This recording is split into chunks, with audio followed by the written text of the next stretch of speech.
Voilà, avec Christophe Onod-Ibio, qui est le directeur adjoint de la rédaction du Point. Monsieur Mélenchon, bonjour. Je voudrais qu'on essaie d'examiner un petit peu comme ça vos contradictions apparentes. Hein. On va essayer de les lever. Pour moi, ce sont des contradictions. Je voudrais vous poser les questions d'abord.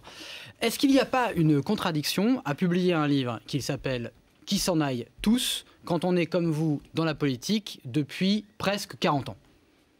Quel genre de contradiction y aurait-il? 40 ans, vous parlez, moi j'ai lu votre livre, vous parlez de renouvellement, de réoxygénation, vous dites les nouveaux sont là derrière, et vous avez été ministre, vous avez été sénateur, vous êtes toujours député, donc je vous pose la question. Oui, mais ça doit conduire à faire deux observations. Premièrement, ce que je veux faire partir, ce sont les oligarques, monsieur. Nuance. Je ne partage pas donc l'antiparlementarisme ordinaire qui consiste à dire que tout le monde est pourri dans la politique. Ce n'est pas mon point de vue, ça ne l'a jamais été. Et qu'ils s'en aillent tous, c'est un mot d'ordre traduit des révolutions démocratiques de l'Amérique du Sud que je vois s'appliquer ici. Todos. Voilà. Vous l'avez dit, vous l'avez rappelé. Dégage, comme ils disent en Tunisie. Voilà, simplement quand on est en France, on lit qu'ils s'en aillent tous. Vous parlez des oligarques, alors revenons, c'est un mot que vous utilisez toujours. L'oligarque, c'est le gouvernement des peu nombreux. Vous êtes parmi les peu nombreux. Un ancien ministre, un eurodéputé. Non mais allons vraiment, creusons les mots, parce que c'est important. Je vous en prie, continuez. Mais je crois que vous ne comprenez pas une chose. Le pouvoir politique aujourd'hui est dans la main des possédants. C'est-à-dire d'un petit noyau de personnes qui tiennent absolument tout. Les médias et les grands instruments de ce pays. Quelque chose comme 48% des actionnaires du CAC 40 tiennent à eux tout seuls le 93% de la situation de ce pays. Les médias, c'est l'opium du peuple contemporain? Je ne dirais pas ça, mais ils y contribuent beaucoup. Par un mécanisme qu'il faudrait étudier. Mais d'abord, je termine de vous répondre. Ce que je dénonce, c'est le champ politique que je présente, c'est les oligarques d'un côté, le peuple de l'autre.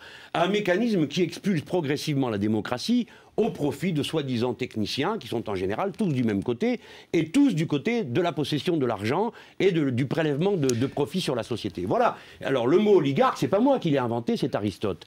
Et le livre qui vient de paraître, c'est pas moi qui l'ai écrit, c'est monsieur Hervé Kempf, l'un de vos collègues, qui est journaliste au journal Le Monde et qui dit « Ah bah l'oligarchie, vive la démocratie ». Alors, je vous invite à lire ce livre et vous verrez qui sont les oligarques. Maintenant, deuxième chose. Oui, j'ai fait partie longtemps d'un système politique dont je voudrais vous dire qu'il a apporté beaucoup de choses au peuple français.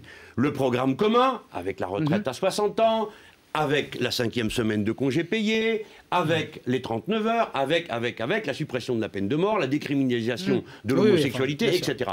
Lionel Jospin, avec les 35 heures, avec l'APA, avec la CMU. Donc nous avons fait beaucoup de grandes choses. Ma divergence n'est pas venue de ce que me serait devenu insupportable la part d'erreur que je portais avec les autres. Justement, on est puissant quand on est ministre capable de faire ça pour une société, pour un peuple.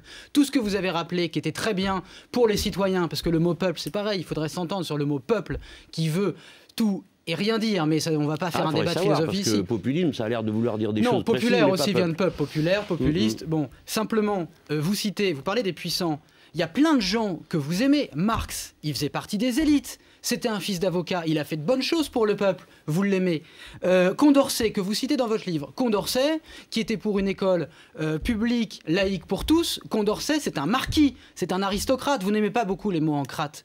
Mais parfois, l'élite, les puissants, ils font de belles choses sur le peuple. Est-ce que c'est pas un peu facile, finalement, cette impression de monter le peuple contre des élites? Non. D'abord, vous confondez le mot élite et le mot oligarque. Ça n'a rien à voir. Non, pourquoi je confonds? Non, mais parce que vous venez de le dire. Non, là, vous venez de dire monter le peuple contre les élites. Non, l'élite est dans le peuple, cher monsieur, vous n'avez pas l'air de le savoir. Tout à fait. Les ouvriers hautement qualifiés, les ingénieurs, vous, monsieur Mazdrol, vous, monsieur, vous participez d'une élite intellectuelle. Oui, mais l'oligarchie, c'est le pouvoir de peu. Oui, les gens, vous savez qu'on élit des gens pour nous représenter. Ils sont peu. Tout le monde ne peut pas gouverner. Non, mais oligarchie, élite, on s'entend sur la notion. C'est les gens qui sont au pouvoir. Mais pas du tout. Pas du tout. Je crois que vous mélangez les mots. Vous vouliez qu'on les distingue. Je les distingue. Je vous parle des oligarques, moi. C'est-à-dire D'ailleurs, vous-même, vous l'utilisez, lisez le journal Le Point, je vous y invite. Lorsque vous parlez des Qui a oligarques publié russes... les bonnes feuilles de votre livre. Bon, si vous regardez les oligarques russes, vous n'hésitez pas à parler d'oligarques russes. Vous n'avez pas de mal à dire qui c'est. Les tout-puissants patrons de grands consortiums. Non, mais bon, c'est cela dont je pas dans parle. une guerre des mots. Si on parle des puissants, des gens puissants qui ont fait des choses bien pour le peuple. Et alors, quelle est votre question? Je ne comprends Justement, pas. je ne comprends pas. Il y a une chasse aux puissants Non, en mais... permanence dans votre Non, livre, monsieur. et je voudrais qu'on s'explique Alors, bon, là-dessus. écoutez, nous allons trancher cette affaire tout de suite. Mon livre propose de chasser les oligarques du pouvoir. Si vous allez en Tunisie, ils vont vous dire qui sont les oligarques tunisiens. Si vous venez en France, je vais vous dire qui c'est. La bande du Fouquet's, voilà. Et puis après, j'y ajouterai tous ces gens prétentieux, qui se sont gorgés d'argent, qui sont passés du public au privé, qui ont cumulé les stocks options pour emmener des grandes sociétés nationales à la catastrophe, parce qu'ils les ont dirigées d'après des objectifs d'extraction financière qui sont le contraire de ce qu'on peut attendre d'un grand dirigeant qui va d'abord faire une production de qualité écologiquement soutenable. Voilà, bon, pardon de comprimer comme ça mon propos. Non, mais justement, je vais vous citer, pour pas que ça soit comprimé, je vais citer le début de votre livre. Ce sera demain, qu'ils s'en aillent tous, ce sera demain le slogan de millions de gens. Ils iront prendre aux cheveux les importants parce qu'ils sont excédés de les voir piller et saccager notre pays. Les importants. Moi, je voudrais, c'est quelque chose qui m'intéresse chez vous, vous avez fait de la philosophie. Vous avez même enseigné la philosophie. La philosophie, c'est le contraire. Non, mais c'est le contraire de la passion. On se méfie de la passion quand on est... Ah bah oui, c'est toujours la raison, les passions... Non, c'est la sagesse, monsieur, la philosophie. Non, passion, raison, on ne va pas faire de la...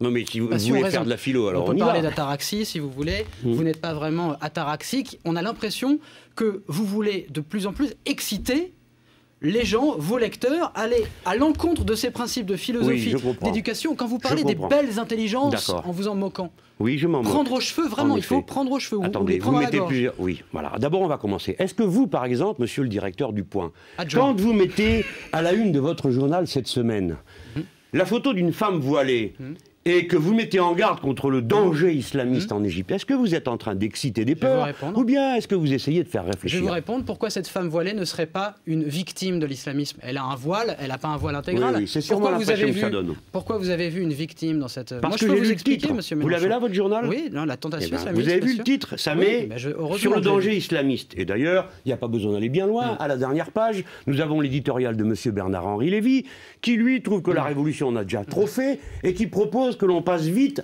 à un Thermidor heureux. Car naturellement, chacun se souvient de ce qu'a été Thermidor, pour ceux qui connaissent l'histoire, la fin de la Révolution et le début des militaires. Bon, alors donc, à ce moment-là, je ne dirais pas que vous cherchez à exciter la peur et les passions. Je pense que vous essayez de faire réfléchir. Oui, d'accord, moi aussi je vous ai répondu. Depuis tout à l'heure, je vous réponds. Vous avez, dans le vocabulaire classique de la bataille pour la répartition des richesses, des classes sociales. Pendant des années, ça ne choquait personne que l'on parle de lutte de classe. Non pas pour la vouloir, mais pour la constater. Ce que je mets en scène, c'est une manière de présenter cette lutte de classe, qui dit il y a d'un côté le peuple immense, et pas seulement quelques personnes. C'est la mise en scène. Des milliers de gens formés, éduqués, parce que l'éducation nationale a fait son travail dans notre pays. Et de l'autre côté, une petite poignée de puissants qui se cachent derrière des raisons de toutes sortes pour justifier leur omnipotence, et je propose de les sortir de là. Mais ça, c'est de la politique. De quelle manière? Vous proposez de les prendre aux cheveux, mais c'est très important, parce que moi, je suis honnête, je vous pose les questions, j'ai lu votre livre. De prendre aux cheveux... Je vois bien que vous êtes honnête. Vous venez de dire de prendre à la gorge les banquiers. Pourquoi ce champ lexical de la violence, surtout venant de quelqu'un qui a fait de la philosophie? Et c'est, je vais pas dire une de vos qualités, mais vous avez enseigné, qui est un des plus beaux métiers du monde, vous avez transmis ça, et on a l'impression que vous êtes à rebours, qu'en fait vous légitimez la violence en utilisant la violence verbale. La violence verbale, vous savez que ça a toujours... Mais la violence verbale, vous êtes capable de faire la différence entre la violence physique et la violence verbale. Avez-vous vu un débat dans une assemblée? C'est une façon symbolique de transposer dans une assemblée. Ça peut boucher les foules, disons. Oui, c'est ça. Tandis que vous ne le faites pas. Moi, j'utilise un vocabulaire coloré et puissant.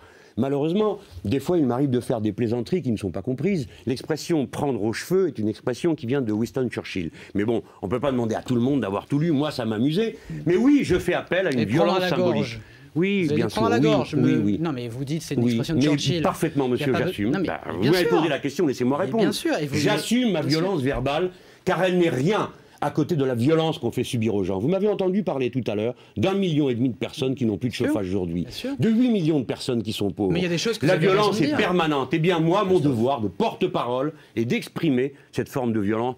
la violence de mon camp qui n'en peut plus. Et je me mets à son service. Et oui, monsieur, j'ai rompu avec une certaine routine, un certain confort, qui faisait de moi un inamovible, un incontournable d'un paysage définitivement stable, et je me suis mis en avant. Et qu'est-ce que j'ai fait, monsieur? La première chose que j'ai fait, après avoir fondé avec Marc Dolé et d'autres le parti de gauche, je suis allé devant les électeurs du Grand Sud-Ouest leur dire, voilà ce que je propose. Et pour la première fois, il y a eu un élu dans le Grand Sud-Ouest, aux élections européennes du Front de gauche. Pour la première fois, élu avec autant de voix qu'il en faut pour élire 5 députés. Vous voyez que nos compatriotes ne sont pas si heurtés qu'on le dit d'abord par cette manière d'être qui leur semble en résonance avec ce qu'ils ressentent eux-mêmes.